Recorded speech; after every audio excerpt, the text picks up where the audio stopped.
وَلَقَدْ يَسَّرْنَا الْقُرْآنَ لِلذِّكْرِ فَهَلْ مِن مُّدَّكِرٍ نحمده ونصلي على رسوله الكريم أما بعد فأعوذ بالله من الشيطان الرجيم بسم الله الرحمن الرحيم رب اشرح لي صدري ويسر لي أمري واحلل عقدة من لساني يفقهوا قولي 267 یا ایہا اے الذین لوگو جو آمنو ایمان لائے انفقو تم خرچ کرو من سے طیباتی پاکیزہ من طیباتی پاکیزہ سے آتی کی آواز دیکھیے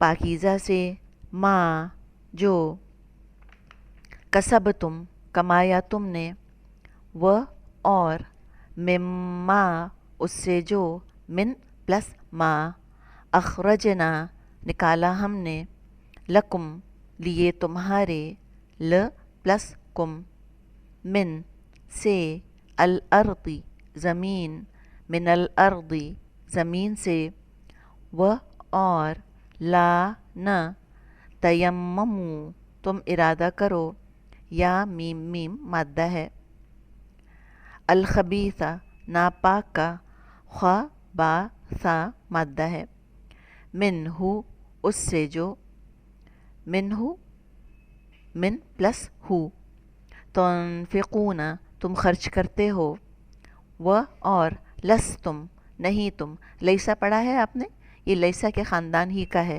لستم لیست لستم یہ سب لیسا کے خاندان کے ہیں لستم نہیں تم بی آخذی لینے والے ہی اس کو بی آخذی ہی لینے والے اس کو الا مگر ان کہ تغمدو تم چشم پوشی کرو غین میم ضاد مادہ ہے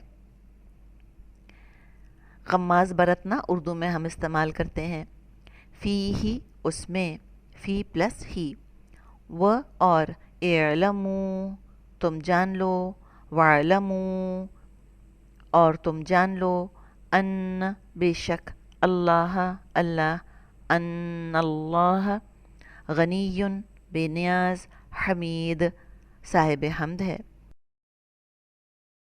نحمده ونصلي على رسوله الكريم اما بعد فاعوذ بالله من الشيطان الرجيم بسم الله الرحمن الرحيم رب اشرح لي صدري ويسر لي امري واحلل عقدة من لساني يفقهوا قولي ربي يسر ولا تعسر وتمم بالخير ربي زدني علما اللهم إني أسألك علما نافعا ورزقا طيبا وعملا متقبلا سبحان لا علم لنا إلا ما علمتنا إنك أنت العليم الحكيم يا فتاح يا عليم وبك نستعين آمین یا رب العالمین۔ السلام علیکم ورحمۃ اللہ وبرکاتہ۔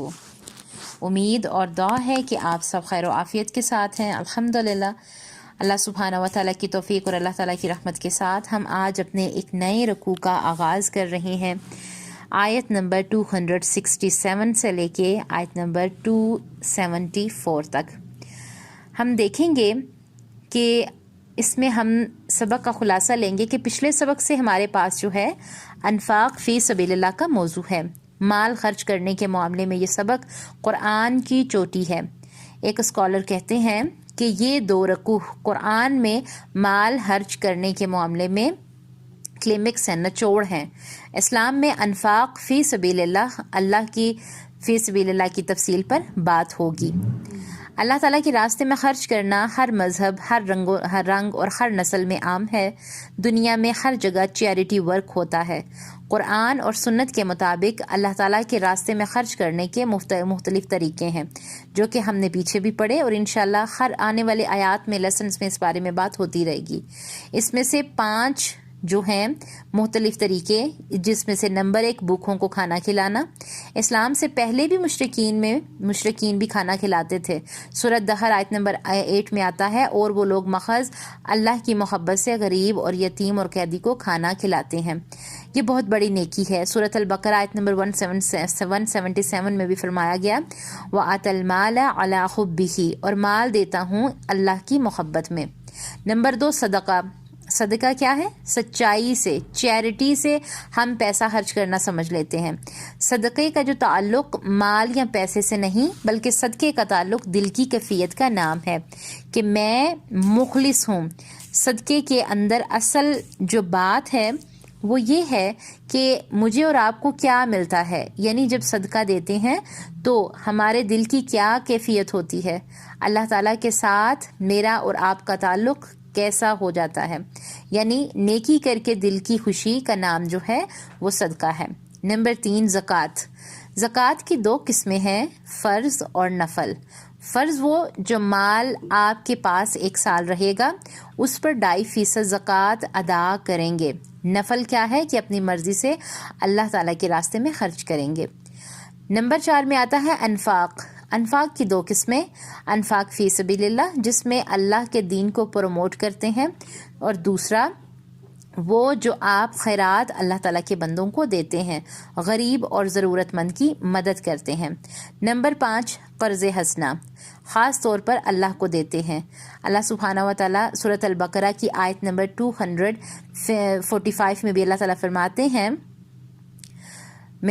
ہیں اور وہ بھی ہم پیچھے پڑ چکے ہیں۔ اس کے علاوہ آیت بر اتنی دفعہ ذکر ہونے کے بعد ہمیں دین کے نام پر بھی اللہ کی راہ میں خرچ کرنے کے اندر سکھائے گئے ہیں۔ کیا؟ الذین یؤمنون بالغیب ویقیمون الصلاۃ، ہم نے آغاز میں ہی پڑھا تھا، ومما رزقناہم ینفقون۔ پھر آگے آیت کو دیکھتے ہیں کہ اللہ سبحانہ و تعالیٰ اس آیت میں آیت نمبر 267 میں ہمیں کیا بتا رہے ہیں۔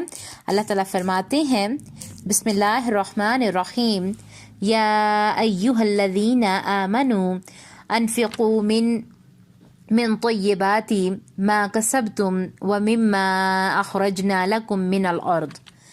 اللہ تعالیٰ فرماتے ہیں، اے ایمان والو، سب سے پہلے سوچیں، آسمان سے پکار آئی ہے میرے اور آپ کے لیے کہ اے ایمان والو۔ یہاں پر دیکھیں اللہ تعالیٰ یہ بھی تو کہہ سکتے تھے، اے مسکینوں، اے غریبوں، اے میرے نبی صلی اللہ علیہ وسلم کی امت، یا کوئی بھی ایسا لفظ جو کہ ہم اکثر زبان میں استعمال کرتے ہیں، لیکن دیکھیں اللہ تعالیٰ نے کتنا خوبصورت ہمیں پکارا ہے کہ اے ایمان والو۔ کیا کہا جا رہا ہے؟ ایمان والو، نیک کام میں خرچ کیا کرو، عمدہ چیز کو اپنی کمائی میں سے، اور اس میں سے جو کہ ہم نے تمہارے لیے زمین سے پیدا کیا ہے۔ کیا کیا پیدا کیا زمین سے؟ اس پہ آپ نے سوچنا ہے، یہ ہوم ورک ہے۔ اور ناکارہ چیز کی طرف نیت مت لے جایا کرو کہ اس میں سے خرچ کرو، حالانکہ تم کبھی اس کے لینے والے نہیں، ہاں مگر چشم پوشی کر جاؤ تو اور بات ہے۔ اور یہ یقین رکھو کہ اللہ تعالیٰ کسی کا محتاج نہیں، وہ تعریف کے لائق ہے۔ ہمیں پکارا گیا ہے، ہمارا اللہ تعالیٰ سے کنیکشن کیسا ہے؟ سوچیں، کیا ہماری کال فوراً اللہ تعالیٰ سے مل جاتی ہے؟ جب بھی یہاں پر ان آیات کو پڑھیں تو سوچیں کہ میرا اور آپ کا تعلق اللہ تعالیٰ سے کیسا ہے۔ اس پر پورا دھیان دیں کہ کیا میری اللہ تعالیٰ کے ساتھ کال جو ملتی ہے اس کے سگنل پورے ہیں۔ یہ وہ ذات ہے جو اپنے بندوں سے کہتا ہے۔ اللہ تعالیٰ کیا فرماتا ہے؟ وَإِذَا سَأَلَكَ عِبَادِي أَنِّي فَإِنِّي قَرِيب، اور اے پیغمبر جب تم سے میرے بندے میرے بارے میں دریافت کریں تو کہہ دو کہ میں تو تمہارے پاس ہوں، جب کوئی پکارنے والا مجھے پکارتا ہے تو میں اس کی دعا کو قبول کرتا ہوں۔ اللہ سبحانہ و تعالیٰ ہمیں 70 ماؤں سے زیادہ محبت کرتے ہیں۔ اے ایمان والو، اپنے کلمے کے تقاضوں کو پورا کرو۔ ایمان بنیاد بناتا ہے، عمارت آپ نے اور میں نے خود تعمیر کرنی ہوتی ہے۔ اللہ تعالیٰ سے ہمارا رشتہ بہت خوبصورت ہے۔ اللہ تعالیٰ یہ بھی تو کہہ سکتے تھے، اے مسکینوں، تو رات میں یہود کو اے مسکینوں کر کے پکارا گیا تھا۔ سورہ فاطر میں اللہ سبحانہ و تعالیٰ نے فرمایا کہ تم سب فقیر ہو، اللہ غنی ہے۔ اتنی بڑی ذات ہمیں پکار رہی ہے کہ اے میرے بندو، ایمان کی وجہ سے اللہ تعالیٰ پکار رہے ہیں۔ کہ ایمان کی وجہ سے کیا کرو، ایک دوسرے سے ملو۔ یاد رکھیں جب ہماری نظریں اللہ تعالیٰ پر ہوتی ہیں نا تو ہمارے معاملات بھی ویسے ہی ہوتے ہیں، ہمارے ایمان کا جو نیٹ ورک ہے وہ پھر اچھا ہو جاتا ہے۔ پھر آگے اللہ تعالیٰ نے فرمایا کہ نیک کام میں خرچ کرو، عمدہ چیز کو اپنی کمائی میں سے خرچ کرو۔ اب یہ کیا بات ہوئی؟ ہم تو چیریٹی کرتے ہیں، اکثر لوگ کہتے ہیں، لیکن اللہ تعالیٰ فرما رہے ہیں عمدہ چیز میں سے خرچ کرو۔ اب ہمارے مالوں کی بات آ رہی ہے۔ اللہ سبحانہ و تعالیٰ کو شراب، جوئے، زنا اور بے حیائی والا حرام مال نہیں چاہیے۔ ایک حدیث کا خلاصہ ہے کہ اللہ سبحانہ و تعالیٰ پاک ہیں اور وہ صرف طیب پاک چیزوں کو پسند کرتا ہے۔ اللہ کی پسند کیسی ہوگی؟ ردی اور بیکار مال نہیں ہم نے دینا، بلکہ نہایت عمدہ اور بہترین مال، پاکیزہ، اللہ کا درجہ دیکھیں، پھر اس کی راہ میں اس کے سٹینڈرڈ کے مطابق خرچ کریں۔ حضرت موسیٰ علیہ السلام سے پوچھا کہ حضرت موسیٰ علیہ السلام نے اللہ تعالیٰ سے پوچھا کہ اللہ جی آپ کیا کھاتے ہیں؟ اللہ تعالیٰ نے فرمایا کہ وہاں جا کر دیکھ لو میں کیا کھاتا ہوں۔ حضرت موسیٰ علیہ السلام بہت شوق سے اس مقام پر گئے اور کیا دیکھتے ہیں کہ باسی کھانا ایک درخت کے نیچے پڑا ہے۔ حضرت موسیٰ علیہ السلام حیران ہو گئے کہ یا اللہ آپ یہ کھاتے ہیں؟ اللہ تعالیٰ نے فرمایا کہ میں تو وہی کھاتا ہوں جو بندہ میری راہ میں دیتا ہے۔ اس سے سوچیں کہ ہم نے جو بھی چیز اللہ تعالیٰ کو دی ہے وہ کیسی ہے، اس پہ غور و فکر کریں۔ ایک روایت میں پہننے کے کپڑوں کے بارے میں بھی ایسی ہی روایت ہے کہ کچھ بھی اللہ کی راہ میں دینے سے پہلے سوچ لیا کریں، پہلے یہ اللہ کے ہاتھ میں جائے گی، ہم اللہ کے ہاتھ میں کیا دے رہے ہیں۔ اعلیٰ عمدہ کھانے، بہترین کپڑے۔ اللہ تعالیٰ کو ہماری کسی چیز کی ضرورت نہیں ہے، سب سے پہلی بات تو یہ۔ کیونکہ اللہ سبحانہ و تعالیٰ تو ہماری نیتیں دیکھتے ہیں۔ وہ کیا اللہ تعالیٰ کیا ہے؟ اللہ تعالیٰ تو اللہ الصمد، لم یلد ولم یولد ولم یکن لہ کفوا احد ہے۔ اچھی مناسب چیز اللہ تعالیٰ کی راستے میں دیں، اپنی کمائی میں سے کچھ اللہ کی راہ میں دیں، اپنی کمائی میں سے اللہ کا حصہ رکھ لیں۔ ضروری نہیں کہ بہت زیادہ رقم ہو، 5 پاؤنڈ ہو تو 50 ہوں، ایک طرف جو ہے آپ دیکھیں کہ آپ اللہ سبحانہ و تعالیٰ کے راستے میں کتنی عمدہ چیز دے رہے ہیں۔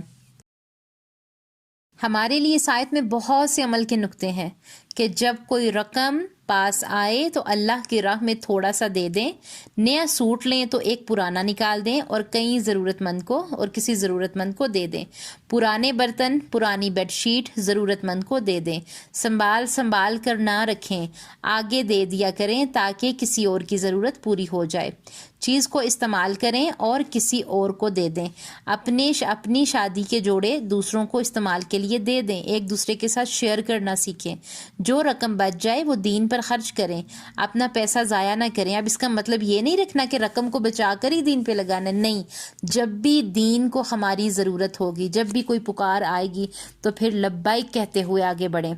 زکوٰۃ سال بھر میں جو چیز آپ کے پاس رہی اس پر 1 سال تک رہی تو اس پر 2.5% اللہ تعالیٰ کی راستے میں دینا ہوگی۔ اب کسان سال بھر فصل اگاتے ہیں، ان کے لیے یہ حکم ہے۔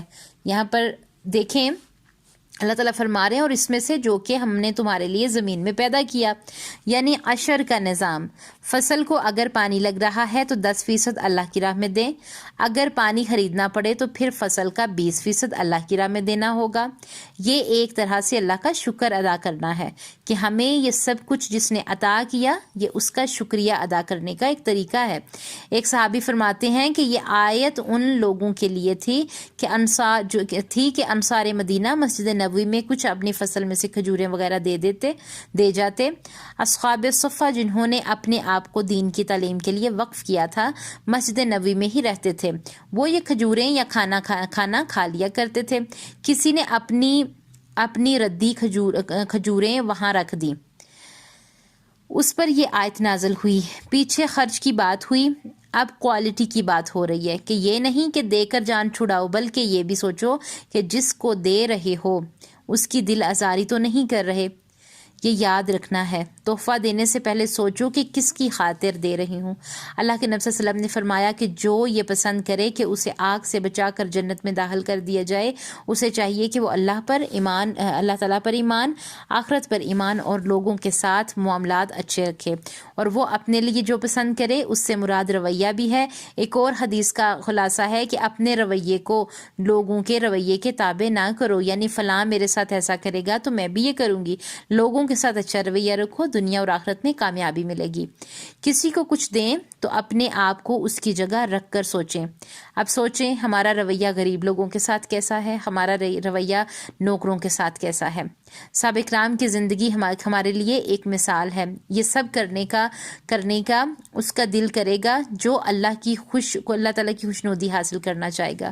جس نے کسی کو غربت کی وجہ سے حقیر سمجھا، اس نے اللہ کو چیلنج کر دیا۔ اور اللہ تعالیٰ آخر میں فرماتے ہیں آیت کے، اور یہ یقین رکھو کہ اللہ تعالیٰ کسی کا محتاج نہیں ہے، تعریف کے لائق ہے۔ اللہ تعالیٰ خود غنی ہے۔ اللہ تعالیٰ کو ہمارے پیسوں کی، کھانے کی، پینے کی، کپڑوں کی ضرورت نہیں ہے۔ اللہ تعالیٰ نے ہمیں پکارا اے ایمان والو۔ اب یاد رکھیں یہ ایمان والوں کے لیے پکار ہے، اور ایک بندہ مومن نے انشاءاللہ کیا کرنا ہے، ان تمام تر احکامات کو اپنے اندر لانا ہے۔ دیکھیں اس ایک آیت میں کتنے سارے حکم ہیں ہمارے لیے، اور اللہ تعالیٰ تو خود غنی ہے، اس کو ہمارے مال کی ضرورت نہیں ہے۔ ہم دوسروں کو امپریس کرنے کے لیے زیادہ کھانے بناتے ہیں۔ اب ہم یہ سوچ لیتے ہیں کہ نہیں، ہم جو کچھ اچھی چیز دیکھ رہے ہیں لوگوں میں اس کی واہ واہ ہو جائے، جبکہ ایک بندہ مومن جب اچھا کام کرتا ہے اللہ تعالیٰ پر نظریں رکھتے ہوئے ان کے تمام تر تقاضوں کو پورا کرتے ہوئے کرتا ہے۔ اللہ تعالیٰ سے دعا کریں گے کہ اللہ سبحانہ و تعالیٰ ہمیں اس آیت کی روشنی میں تمام تر اپنے ان حکم کو لینے والا بنائے، ہمیں حلال رزق کمانے کی توفیق عطا فرمائے، اسے اللہ تعالیٰ کے راستے میں خرچ کرنے کی توفیق عطا فرمائے، اور جب ہم اسے خرچ کریں وہ مال جب جائے تو ہماری نیتیں اس میں خالص ہوں۔ ہم یہ نہ بولیں کہ نہیں جو پرانی چیز ہے، جو ردی والی چیز ہے وہ دے رہے ہیں، نہیں، انشاءاللہ سے اپنے کبٹ دیکھیں، اپنی چیزیں دیکھیں، جو چیز ایکسٹرا ہو اسے نکالنے کی انشاءاللہ ہم نے کوششیں کرنی ہیں۔ اللہ سبحانہ و تعالیٰ جو ہیں ہماری نیتوں کو ہم سے قبول فرمائے، اور ہمیں بہترین نیک صالحہ لوگوں کی صف میں شامل فرمائے، آمین۔ ربنا تقبل منا انک انت السمیع العلیم وتب علینا انک انت التواب الرحیم۔ السلام علیکم ورحمۃ اللہ وبرکاتہ۔